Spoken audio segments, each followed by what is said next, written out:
The U.S. House of Representatives has passed a spending deal which actually has implications for the Affordable Care Act. This was on December 17th that the U.S. House approved a $1.4 trillion spending package to prevent an imminent government shutdown. This staves it off a little bit longer, funding the federal government through the next year through September. It's being called a grab bag of legislation because there is a lot mixed in there, some coming from special interest and some projects of specific legislators. 2 or 3 of the provisions that are in the House version of the spending package actually remove what are called some of the taxes of the Affordable Care Act, most notably the medical device tax and the Cadillac tax. Now, healthcare industry lobbyists have been going up against this Cadillac tax in particular since the Affordable Care Act was signed into law in 2010, and it could look like they're finally getting their Christmas wish. Now, we're talking about the Cadillac tax here because it's something we've been following for the last several years. It was actually intended to go into effect in 2018, having been kicked down the road since its original implementation date, but then it was delayed again until 2022. The House has voted a couple times, most recently just a couple months ago, to repeal the Cadillac tax. And this is that 40% tax on the most expensive employer-sponsored health insurance plan. It was seen as a way to get a little bit more revenue out of some of the more expensive, more generous, also called Cadillac health plans, in a way to fund other portions of the Affordable Care Act, most notably Medicaid expansion.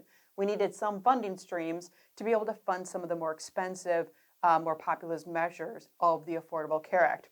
But it has been controversial from the start, from both sides of the aisle. A lot of people seeing that it would be a good source of revenue, other people saying that a lot of these employer plans had bargained away wage increases in exchange for better health insurance, and now this would be penalizing a lot of them, big labor unions, for that exchange.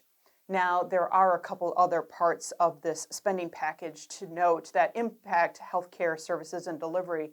One of them is a rider that would actually prevent the U.S. Department of Health and Human Services from ending auto re-enrollment in the marketplace. This is a really great feature of the Affordable Care Act marketplace, which says if you had a health insurance plan in the previous year and you did nothing at open enrollment time, your plan that you had would auto-renew for the next year. It's kind of a stopgap measure to keep people from falling off the insurance rolls.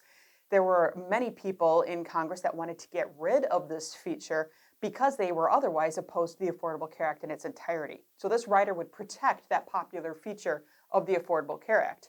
Now, there was another part of this spending package that prevents the Trump administration from banning what's called silver loading. And this was a price adjustment feature that's in the Affordable Care Act to make the silver plans a little bit more expensive because those are the plans that come with tax subsidies. It's a way to make up for other payments that the insurance companies are not getting from the federal government, like for things like cost sharing reductions.